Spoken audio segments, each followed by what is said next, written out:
Si Pastor Marco, yung tawag ko sa kanya ay Mark, o yung una talaga na tawag ko sa kanya as friend, Mal. Ibig sabihin nun, yung pangalan niya ay Mark Anthony Limoyco. Nagsimula kami as a friend, simpleng kwentuhan. Siya kasi isa siyang parang yung mysterious na klaseng lalaki na hindi siya masyado makwento, salita, pero pag nagsalita siya ng isang bagay, ginagawa niya at pinanindigan niya talaga. Kaya isa yung bagay na nagustuhan ko sa kanya, yung may panindigan.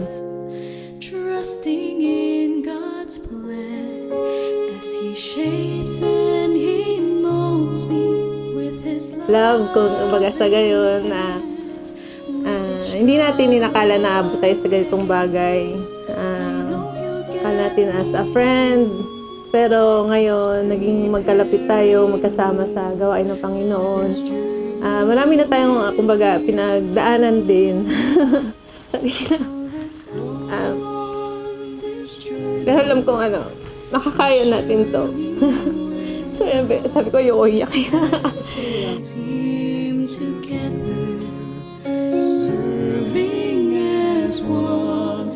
Let us look towards heaven, no matter what. Love, first of all, I want to say I love you. Sobrang nagpapasalamat ako sa Panginoon dahil una, nakilala kita at itinuring mo akong kaibigan. Pangalawa, partner sa ministry.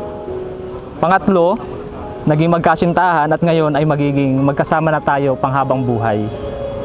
Nagpapasalamat ako sa Panginoon dahil ikaw ang ipinagkaloob niya na maging katuwang ko sa lahat ng bagay bilang asawa at katuwang sa gawain ng Panginoon. Alam ko na alam mong malaking hamon ito para sa iyo at para sa atin na maging asawa ng isang pastor. Kaya lubos ang aking pasasalamat. Hand in hand and side by side.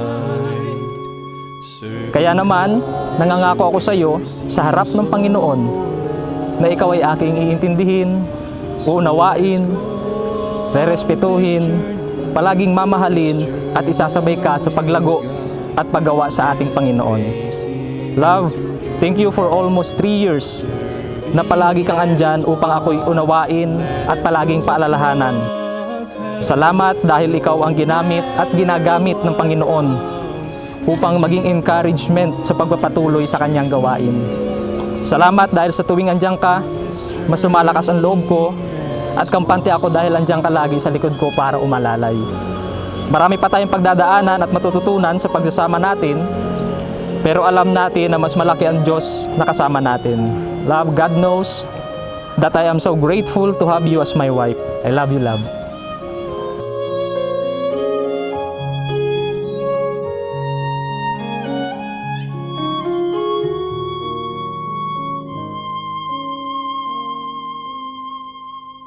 So let's go on this journey with God. Let us praise Him together, serving as one. Let us look towards heaven, no matter what comes as we go.